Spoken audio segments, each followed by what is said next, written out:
എല്ലാ വിദ്യാർത്ഥികൾക്കും പുതിയൊരു വീഡിയോയിലേക്ക് സ്വാഗതം. ഈ വർഷത്തെ MG യൂണിവേഴ്സിറ്റി ഡിഗ്രി കോഴ്സുകളിലേക്കുള്ള പ്രവേശനത്തിൻ്റെ ഭാഗമായിട്ടുള്ള ട്രയൽ അലോട്ട്മെൻറ്റ് റിസൾട്ട് പ്രസിദ്ധീകരിച്ചു. വിദ്യാർത്ഥികൾക്ക് അപേക്ഷയിൽ ഓപ്ഷൻ ഉൾപ്പെടെ ഏതൊരു വിവരങ്ങളും എന്ന് പറയുന്ന സമയത്ത് തന്നെ വിദ്യാർത്ഥികൾക്ക് നിങ്ങളുടെ പേര്, Aadhaar number, mobile number, email ID, പരീക്ഷാ ബോർഡ്, രജിസ്റ്റർ നമ്പർ, സംവരണ വിഭാഗം എന്നിവ ഒഴികെയുള്ള ഏതൊരു വിവരങ്ങളും തിരുത്തുന്നതിനായിട്ട് വിദ്യാർത്ഥികൾക്ക് 13/6/2025 അതായത് ജൂൺ 13-ാം തീയതി വരെ സൗകര്യം ഉണ്ടായിരിക്കുന്നതാണ്. ഇതുവരെ അപേക്ഷ സമർപ്പിക്കാൻ സാധിക്കാതിരുന്നവർക്കും ഫീസ് അടച്ച് അപേക്ഷ സമർപ്പിക്കുന്നതിനായിട്ട്, അതായത് ഫീസ് അടച്ച ശേഷം നിങ്ങൾ അപേക്ഷ കംപ്ലീറ്റ് ചെയ്യാൻ സാധിക്കാതിരിക്കുന്നവർക്കും അപേക്ഷിക്കുന്നതിനുള്ള സൗകര്യം 13/6/2025 അതായത് ജൂൺ 13-ാം തീയതി വരെ അതിനുള്ള സൗകര്യം ലഭ്യമായിരിക്കുന്നതാണ്. അപ്പോൾ വിദ്യാർത്ഥികൾ ചോദിക്കുന്ന മറ്റൊരു പ്രധാനപ്പെട്ട കാര്യമാണ് കമ്മ്യൂണിറ്റി മെറിറ്റ് കോട്ടയിലേക്കുള്ള നിലവിൽ അപേക്ഷിച്ചവർക്ക് ഓപ്ഷനുകൾ നൽകാൻ പറ്റുമോ എന്നുള്ളത്. അപ്പോൾ അങ്ങനെ അപേക്ഷിച്ചവർക്ക് ഓപ്ഷനുകൾ കൂട്ടിച്ചേർക്കാനും ഒഴിവാക്കുന്നതിനും പുനഃക്രമീകരിക്കുന്നതിനും അതുപോലെ തന്നെ അപേക്ഷിക്കാൻ പറ്റാതിരുന്നവർക്ക് പുതുതായിട്ട് അപേക്ഷ സമർപ്പിക്കുന്നതിനും 13/6/2025 വരെ സൗകര്യം ഉണ്ടായിരിക്കുന്നതാണ്. ഇതിനായിട്ട് വിദ്യാർത്ഥികൾക്ക് ഈ ഒരു കമ്മ്യൂണിറ്റി മെറിറ്റ് കോട്ട ലോഗിൻ എന്നുള്ള ഓപ്ഷനിലൂടെ ലോഗിൻ ചെയ്യേണ്ടതാണ്. എന്നാൽ സ്പോർട്സ്, കൾച്ചറൽ, PD കോട്ടകളിലേക്ക് പുതുതായിട്ട് അപേക്ഷിക്കുന്നതിന് ഈ ഒരു കാലയളവിൽ സാധിക്കുന്നില്ല. അതിന് പിന്നീട് അവസരം നൽകുന്നതായിരിക്കും. 3-ാം അലോട്ട്മെൻറ്റിന് ശേഷമുള്ള പട്ടികജാതി, പട്ടികവർഗ വിഭാഗങ്ങൾക്കായിട്ടുള്ള പ്രത്യേക അലോട്ട്മെൻറ്റിൻ്റെ രജിസ്ട്രേഷൻ സമയത്തും തുടർ രജിസ്ട്രേഷൻ വേളകളിലും PD കോട്ടകളിലേക്കുള്ള അപേക്ഷിക്കുന്നതിനുള്ള സൗകര്യം ലഭ്യമായിരിക്കുന്നതാണ്. അപ്പോൾ വിദ്യാർത്ഥികൾ ചോദിക്കുന്ന പ്രധാനപ്പെട്ട കാര്യമാണ് വിദ്യാർത്ഥികളുടെ ഫസ്റ്റ് അലോട്ട്മെൻറ്റ് റിസൾട്ട് എപ്പോഴാണ് പ്രസിദ്ധീകരിക്കുക എന്നുള്ളത്.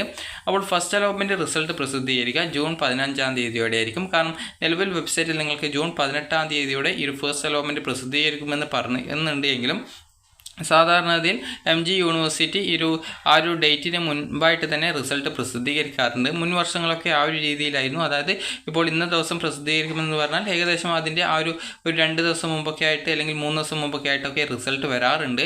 അപ്പോൾ അതുകൊണ്ട് തന്നെ നിങ്ങൾ ഈ ഒരു MG യൂണിവേഴ്സിറ്റി ഡിഗ്രി കോഴ്സുകളിലേക്കുള്ള പ്രവേശനത്തിനായിട്ട് അപേക്ഷ സമർപ്പിച്ച വിദ്യാർത്ഥികളാണെങ്കിൽ ഡെയിലി വെബ്സൈറ്റ് ഒന്ന് ഡെയിലി ഈ ഒരു വെബ്സൈറ്റ് ഒന്ന് ചെക്ക് ചെയ്ത് നോക്കുക. കാരണം ഈ ഒരു ചില സമയങ്ങളിലൊക്കെ ഈ ഒരു യൂണിവേഴ്സിറ്റി നേരത്തെ തന്നെ നിങ്ങളുടെ അലോട്ട്മെൻറ്റ് പ്രസിദ്ധീകരിക്കാറുണ്ട്. അപ്പോൾ വിദ്യാർത്ഥികൾ ചോദിക്കുന്ന പ്രധാനപ്പെട്ട കാര്യമാണ് ട്രയൽ അലോട്ട്മെൻറ്റിൽ കിട്ടിയിട്ടുള്ള കോളേജിൽ നിങ്ങൾക്ക് അഡ്മിഷൻ നേടാൻ പറ്റുമോ എന്നുള്ളത്.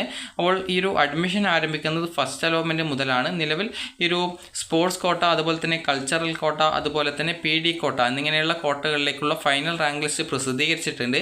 അപ്പോൾ ആ ഒരു റാങ്ക് ലിസ്റ്റിൽ ഉൾപ്പെട്ടവർക്ക് റാങ്ക് ലിസ്റ്റിൽ ഉൾപ്പെട്ട വിദ്യാർത്ഥികൾക്ക് ആ ഒരു കോളേജുമായിട്ട് കോൺടാക്ട് ചെയ്ത് അതിൻ്റെ സാധ്യതാ ലിസ്റ്റിൽ, അതായത് അവിടുത്തെ ആ ഒരു അഡ്മിഷൻ ലഭിക്കാനുള്ള സാധ്യതാ ലിസ്റ്റിൽ നിങ്ങളുടെ പേരുണ്ടാവും.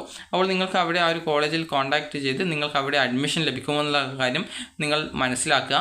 അപ്പോൾ അങ്ങനെ മനസ്സിലാക്കിയ ശേഷം നിങ്ങളോട് കോളേജിൽ നിന്ന് പറയും അഡ്മിഷനായിട്ട് വരാനായിട്ട്. അതായത് ഒരു സ്പോർട്സ് കോട്ട, അതുപോലെ കൾച്ചറൽ കോട്ട, അതുപോലെ തന്നെ കമ്മ്യൂണിറ്റി കോട്ട, അതുപോലെ തന്നെ PD കോട്ട എന്നിങ്ങനെയുള്ള കോട്ടകളിൽ അപേക്ഷിച്ച് ഫൈനൽ റാങ്ക് ലിസ്റ്റിൽ ഉൾപ്പെട്ട വിദ്യാർത്ഥികളാണ് ഈ രീതിയിൽ കോളേജിൽ കോൺടാക്ട് ചെയ്യേണ്ടതും. അതിനുശേഷം വിദ്യാർത്ഥികൾക്ക് അഡ്മിഷൻ കിട്ടുമെങ്കിൽ നിങ്ങൾ പോയിട്ട് അഡ്മിഷൻ നേടേണ്ടത്. അപ്പോൾ ഇതിനുള്ള സമയപരിധി എന്ന് പറയുന്നത് ജൂൺ 13-ാം തീയതിയാണ്. ജൂൺ 13-ാം തീയതിക്കുള്ളിൽ നിങ്ങൾക്ക് നിങ്ങൾ സ്പോർട്സ് കോട്ട, PD കോട്ട, അതുപോലെ കൾച്ചറൽ കോട്ട, അതുപോലെ കമ്മ്യൂണിറ്റി കോട്ട ഇതിൻ്റെ റാങ്ക് ലിസ്റ്റിൽ ഉണ്ടെങ്കിൽ നിങ്ങൾ ഓപ്ഷൻ വെച്ച കോളേജുകളിൽ കോൺടാക്ട് ചെയ്ത് നിങ്ങൾക്ക് അഡ്മിഷൻ കിട്ടുമെന്നുള്ള കാര്യം അന്വേഷിച്ച് പോയിട്ട് അഡ്മിഷൻ എടുക്കേണ്ടതാണ്.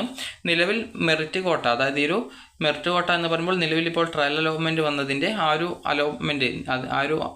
ട്രയൽ അലോട്ട്മെൻറ്റ് കിട്ടിയ വിദ്യാർത്ഥികൾക്ക് പ്രത്യേകിച്ച് അതിൽ ഈ ഒരു മെറിറ്റ് കോട്ടയിൽ നിലവിൽ ഇപ്പോൾ അഡ്മിഷൻ ഇല്ല. മെറിറ്റ് കോട്ടയിൽ ഫസ്റ്റ് അലോട്ട്മെൻറ്റിന് ശേഷം മാത്രമാണ് അഡ്മിഷൻ ഉണ്ടായിരിക്കുക. നിങ്ങൾക്ക് നിലവിൽ നിങ്ങളുടെ അപേക്ഷയിൽ നേരത്തെ പറഞ്ഞതുപോലെ നിങ്ങളുടെ പേര്, അതുപോലെ ആധാർ നമ്പർ, അതുപോലെ തന്നെ മൊബൈൽ നമ്പർ, ഇമെയിൽ ID, പരീക്ഷാ ബോർഡ്, രജിസ്റ്റർ നമ്പർ, സംവരണ വിഭാഗം എന്നിവ ഒഴികെയുള്ള ഏതൊരു വിവരങ്ങൾ നിങ്ങൾക്ക് ഒഴികെ വേറെ ഏതൊരു വിവരങ്ങൾ നിങ്ങൾക്ക് എഡിറ്റ് ചെയ്യാനും അതുപോലെ തന്നെ ഓപ്ഷനുകൾ കൂട്ടിച്ചേർക്കാനും ഒഴിവാക്കാനും പുനഃക്രമീകരിക്കുന്നതിനും സാധിക്കുന്നതായിരിക്കും. നിലവിൽ അപേക്ഷ സമർപ്പിക്കാതിരുന്ന വിദ്യാർത്ഥികൾക്കും അപേക്ഷ സമർപ്പിക്കാൻ സാധിക്കുന്നതാണ്. അതുപോലെ തന്നെ വിദ്യാർത്ഥികൾക്ക് ഇവിടെ അതിനായിട്ട് ലോഗിൻ ചെയ്യാനുള്ള ഓപ്ഷനൊക്കെ ഇവിടെ കൊടുത്തിട്ടുണ്ട്. അതായത് ജസ്റ്റ് ഇവിടെ സൈഡിലായിട്ട് 3 ലൈൻസിൽ ക്ലിക്ക് ചെയ്യുക, ലോഗിൻ ക്ലിക്ക് ചെയ്യുക. ഇവിടെ സ്റ്റുഡൻറ്റ് ഓപ്ഷൻ ഉണ്ട്, അതിൽ ക്ലിക്ക് ചെയ്ത് നിങ്ങൾക്ക് ആ ഒരു ലോഗിൻ ചെയ്യാനുള്ള പേജിലേക്ക് പോകാവുന്നതാണ്. അപ്പോൾ ഇവിടെ നിങ്ങൾക്ക് ലോഗിൻ ചെയ്യാനുള്ള ഓപ്ഷനും കാര്യങ്ങളൊക്കെ ഇവിടെ കൊടുത്തിട്ടുണ്ട്. അതായത് ലോഗിൻ എന്ന് പറഞ്ഞിട്ട് ഇവിടെ കൊടുത്തിട്ടുണ്ട്. അതുപോലെ തന്നെ നിങ്ങൾക്ക് എങ്ങനെയാണ് നിങ്ങളുടെ ആപ്ലിക്കേഷൻ എഡിറ്റ് ചെയ്യേണ്ടത് എന്നുള്ള ഡീറ്റെയിൽസ് കൊടുത്തിട്ടുണ്ട്. അതായത് നിങ്ങളുടെ ആപ്ലിക്കേഷൻ നമ്പർ കൊടുക്കുക, പാസ്വേഡ് കൊടുക്കുക, ലോഗിൻ ചെയ്യുക. അതിനുശേഷം നിങ്ങൾക്ക് edit your personal and academic data details എന്നുള്ള ഓപ്ഷൻ ഉണ്ടാവും. അതിൽ ക്ലിക്ക് ചെയ്യുക. നിങ്ങളുടെ ഡീറ്റെയിൽസിൽ എന്തൊക്കെ തിരുത്തലുകളാണോ വരുത്തേണ്ടത്, അത് ഓപ്ഷൻ ഉൾപ്പെടെ എന്തൊക്കെ വിവരങ്ങളാണോ നിങ്ങൾക്ക് എഡിറ്റ് ചെയ്യേണ്ടത് അതൊക്കെ എഡിറ്റ് ചെയ്യുക. അതിനുശേഷം അപ്ഡേറ്റ് എന്നുള്ള ബട്ടണിൽ ക്ലിക്ക് ചെയ്യുക. അപ്പോൾ ഇവിടെ കൃത്യമായിട്ട് കൊടുത്തിട്ടുണ്ട് എങ്ങനെ നിങ്ങൾ ഈ ഒരു കാര്യം എഡിറ്റ് ചെയ്യണം എന്നുള്ളത്. അപ്പോൾ അതുപോലെ തന്നെ അതിനുശേഷം നിങ്ങൾ പ്രത്യേകം ശ്രദ്ധിക്കേണ്ടത് നിങ്ങളുടെ പ്രയോറിറ്റി, അതായത് ഓൾറെഡി അപേക്ഷ സമർപ്പിച്ച വിദ്യാർത്ഥികൾ ഓപ്ഷൻസ് എഡിറ്റ് ചെയ്യുന്നുണ്ടെങ്കിൽ നിങ്ങളുടെ പ്രയോറിറ്റി അനുസരിച്ചിട്ട് വേണം നിങ്ങൾ ഈ ഒരു ഓപ്ഷൻസൊക്കെ മോഡിഫിക്കേഷൻ ചെയ്യുന്നതിനായിട്ട്.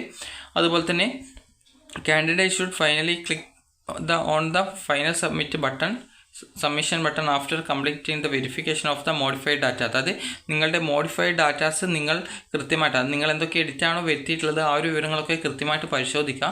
പരിശോധിച്ച ശേഷം എന്തെങ്കിലും എറേഴ്സ് ഉണ്ടെങ്കിൽ അത് വീണ്ടും തിരുത്തിയ ശേഷം നിങ്ങൾക്ക് ഇനി തെറ്റുകളൊന്നുമില്ല എന്ന് ഉറപ്പാക്കിയ ശേഷം ഫൈനൽ സബ്മിറ്റ് ചെയ്യാവുന്നതാണ്.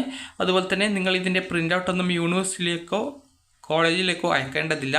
നിങ്ങൾ ചെയ്യേണ്ടത് അത് കയ്യിൽ സൂക്ഷിക്കുക. അതിനുശേഷം നിങ്ങൾക്ക് അലോട്ട്മെൻറ്റ് കിട്ടിക്കഴിഞ്ഞാൽ നിങ്ങൾ അഡ്മിഷന് പോകുന്ന സമയത്ത് മാത്രമാണ് നിങ്ങളുടെ ആപ്ലിക്കേഷൻ്റെ ആ ഒരു പ്രിൻ്റ് ഔട്ട് ആവശ്യമായിട്ടുള്ളൂ. അതുപോലെ തന്നെ നിങ്ങൾ എന്ത് തരത്തിലുള്ള മോഡിഫിക്കേഷൻ ചെയ്ത് കഴിഞ്ഞാലും നിങ്ങൾ അതിനുശേഷം നിങ്ങളുടെ ആ ഒരു ആപ്ലിക്കേഷൻ ലോഗ് ഔട്ട് ചെയ്യേണ്ടതാണ്.